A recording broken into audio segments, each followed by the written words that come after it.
Cooks, today on the Recipe Vault, we're making beef pepper steak.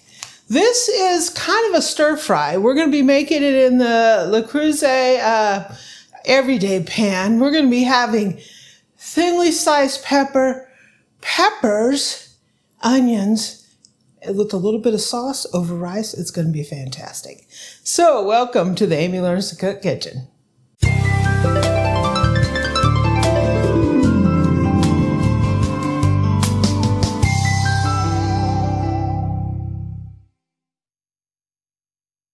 Okay, pepper steak. The first question for us is what kind of meat are we going to use? So the preferred meat is flank steak. A lot of people use flank steak, and that's a great choice.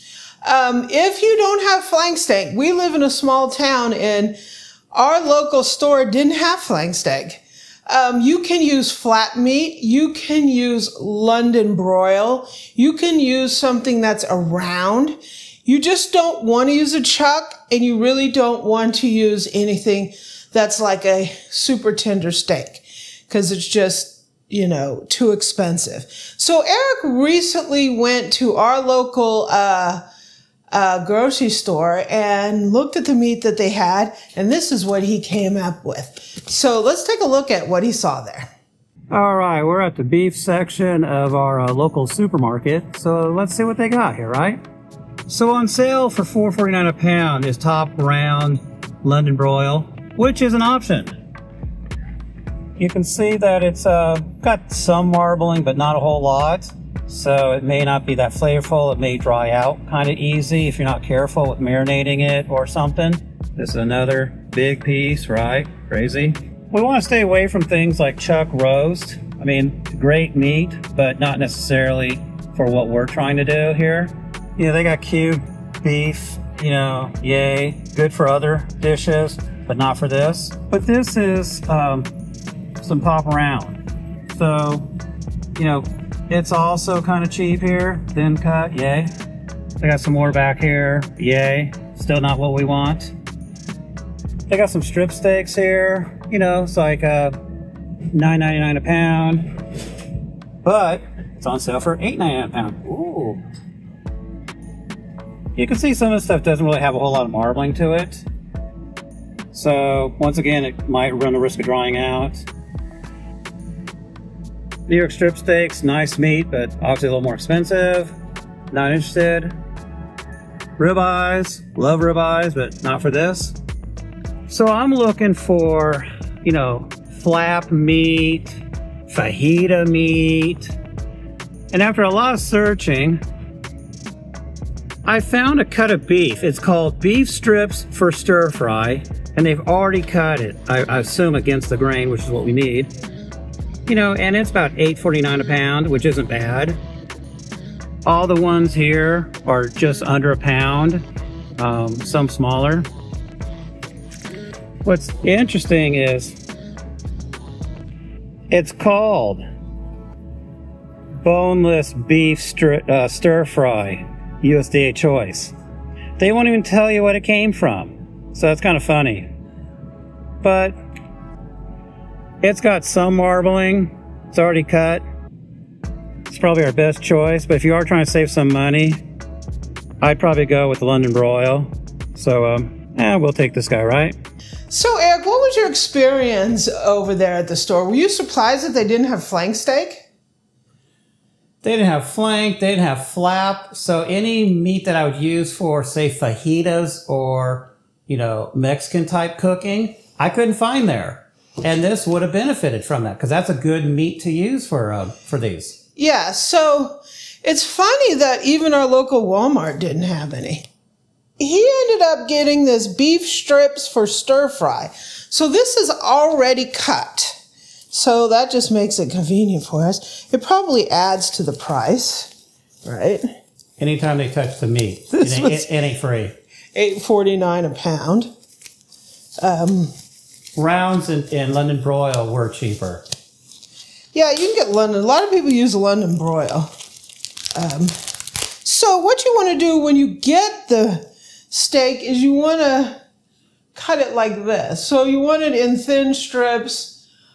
This is why you don't want a big piece of chuck, because it would not be fun to cut these. You want kind of basically a top round steak or a London broil. So that's what it looks like. So we're going to go ahead and we're going to put this in here. So we're going to do something kind of interesting. Because one of the things you'll notice when you go to like your local Chinese restaurant, you will notice that the meat is really super tender. And even things that when you get at home and you cook it and you're like, that doesn't come out tender like that. What do they do? Do they have some special kind of meat there? Right? Well, it's really what they do to it. And there's several things that you can do to meat to increase that tenderness. Increase the slipperiness of the meat and increase the tenderness. One of it is a technique called velveting. And we're going to do something that some people call velveting, but true velveting is like using a cornstarch soy sauce. You coat it in there and you cook it with the cornstarch on it. That gives you kind of the most slipperiest, kind of tender kind of meat. But you have to soak that for hours or overnight. You have to soak it for a while. And actually, this technique we're going to do today is a little better on beef. They tend to do that on chicken and pork. But beef, we're going to basically tenderize. So some people also call this technique velveting. I don't think technically this is velveting. I think velveting is with the cornstarch. This is more like maybe tenderizing. I'm just breaking this meat up. They might call it velveting because it does change the texture and it might make it feel like velvet, but it's not technically a cornstarch. So what we're going to use is, I'm doing this one-handed here. We're going to use some baking soda. And what baking soda does, it's going to break that meat down and make it more alkaline. And the alkaline helps with tenderizing it. So I put a teaspoon of baking soda in here, and I'm just going to put a drizzle of water to make it easy for me to combine this. And we're just going to really work this baking soda in here. And we're going to be letting it sit in this baking soda for about a half hour. What's that going to do? It's going to change the texture of the meat. It's going to give us that softer, silkier kind of feeling to it. This is a pretty easy, quick technique. Doesn't take that long, and actually the benefits are really well. So you want to squeeze that meat, right? Squeeze it. Give us a nice massage. Relax it, right? It's tense. You need to give it a nice massage with this baking soda. So we're going to let that sit for about a half hour, and then we'll be back to cook our pepper steak. Okay, so it's been about a half hour. One thing you're going to notice is the meat's going to get a little bit redder. You might hear this little bubbly sound, and it will get a different smell to it. We are going to be thoroughly rinsing this. You do not want any of that baking powder, baking soda staying on there because it will give it a metallic taste. So it needs to be thoroughly rinsed and squeezed out of all the water. So we're going to be doing that. One thing I forgot to mention is when you cut this, I forgot to mention because ours was already cut. You want to make sure you're going to cut these thin slices against the grain. That'll give you the tenderest piece. No matter how you try to tenderize it, if you cut with the grain and it's long and chewy, nothing's going to fix that. It won't be good. So, and the reason why we're doing all this, besides making it tender, is because just like brining and salting, those proteins are going to get kind of squeezed when you apply heat to it. So by doing this, we're relaxing them. And that's why we're doing this. So that way the meat doesn't get dried out while we're cooking. So I have this little strainer here. I'm going to take this over to the sink and give this a major bath. So I will be back. When I'm done, I'm going to put it in here. I'm going to squeeze the water out and I'm going to put it in here with a paper towel so that water will get soaked up. So I'll be right back. So I'm going to double the sauce recipe in here and we're going to marinate the meat for about 15 minutes. The remainder of it, I'm going to put cornstarch in it and we're going to use it as a sauce. So I have a cup of... This is because we're doubling the recipe. Yeah, I have a cup of water here, which is a lot of water. It's kind of weird. So if I double theirs, it will be a quarter cup of soy sauce. I'm going to give it a generous pour. I'm going to finish this bottle off, really. I'm going to put some ground ginger in here.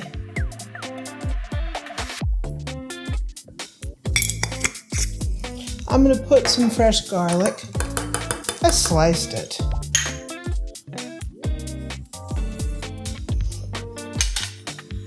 I'm going to put a little bit of sugar.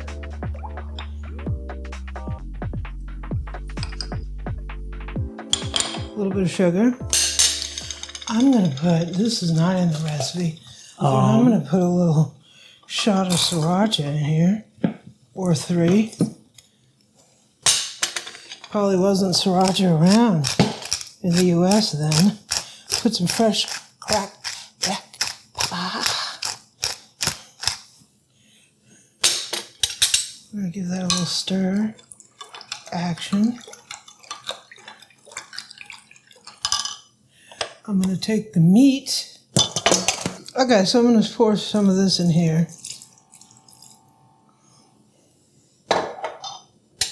And we're just going to let this meat have fun in here for like maybe 15 minutes while I get my stove over here and get everything heated up. And actually, this is smelling pretty good. So we'll be back. Okay, I have my Le Creuset everyday pan here. I'm going to put a little oil in here. Smoking. We're going to get our meat up in here. Woo! Okay. Yeah, baby.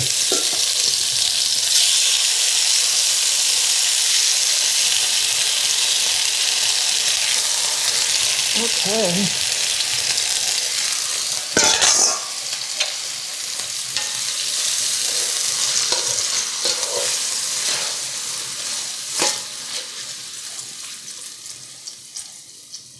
That was a little bit of insanity.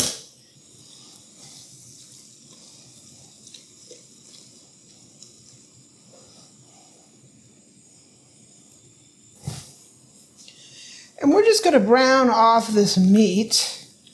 It's looking pretty good. Already, let me turn my heat up now that all that's in there. So we're just going to brown this off. Okay, so I got a clean paddle here. And I'm going to go ahead and remove this meat. Looking pretty good, isn't it? Yeah. Yeah. Smells pretty good. Uh-huh. I want some chow mein or something with that, don't I? Well, we're going to serve it on rice. So all right. that'll be good. So we're going to go ahead and put a little bit more oil in here. And we're going to saute our onions. Woo! Those are strong onions. Mm-hmm.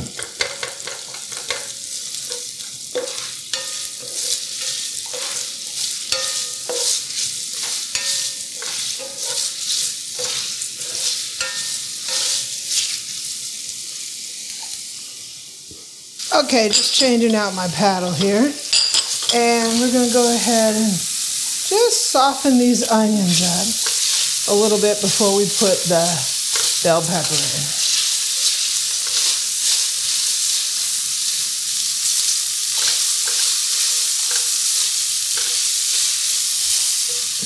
Okay, so bell peppers. I got green and red. They said use 2 green, but I wanted to put a little bit more color in there. So I got a green and a red. Well, yeah, it's Christmas in September. Wow, that looks good right there.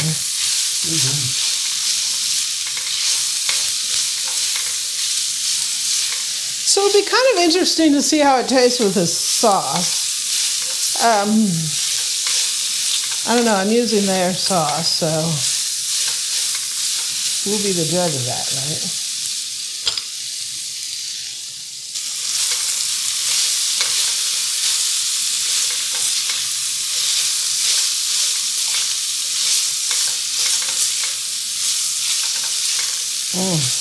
Looking good. So you want these like crisp tender?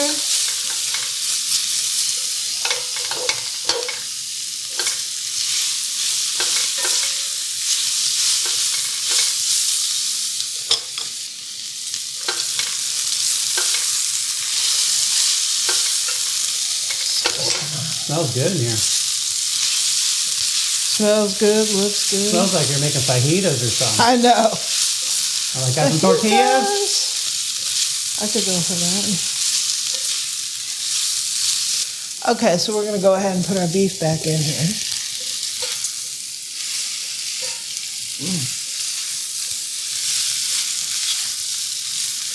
That looks mighty fine. And so I have our sauce here. I have a little bit of garlic left. Let me throw that in here. Sure.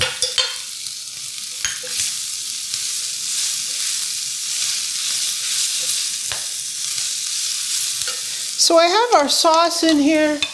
I have a tablespoon of cornstarch. This is going to be our thickener.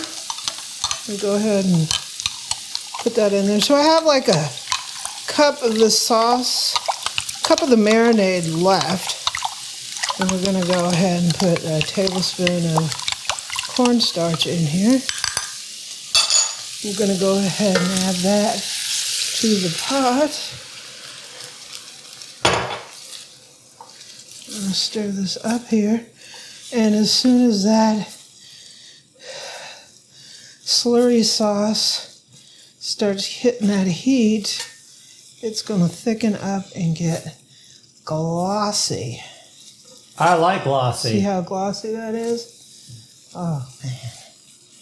Gonna all see that fast. It's going to give us a beautiful sauce.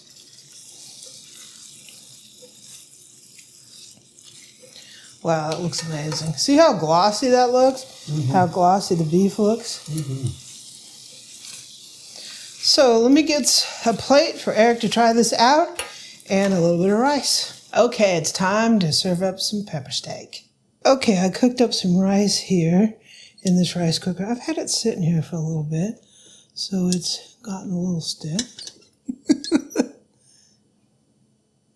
Yum. Yum.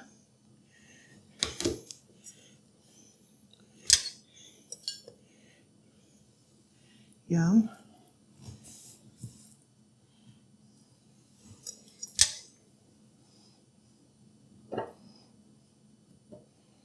And let's serve up the goodness, right? And here is our pepper steak. That looks delicious.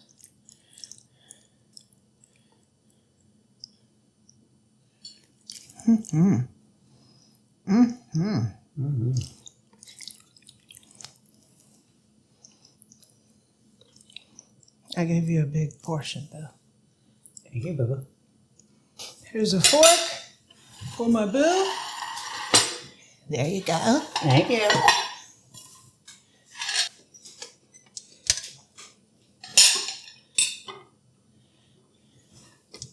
I'm just going to give myself a little bit because I'm actually not a beef eater totally, but Eric is. Your peppers came out crisp tender, so they're not. They're nice. They're perfectly cooked. Yeah. If you like them more mushy, then leave them in for like 5 more minutes. Cook them, but Don't do that on my account.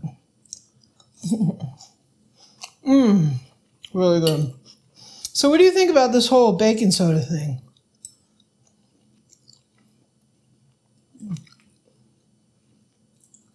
The delay is me thinking. I think it worked.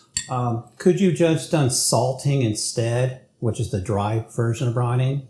That could have worked as well. We put a lot of effort to rinse out. Yeah, you gotta rinse it.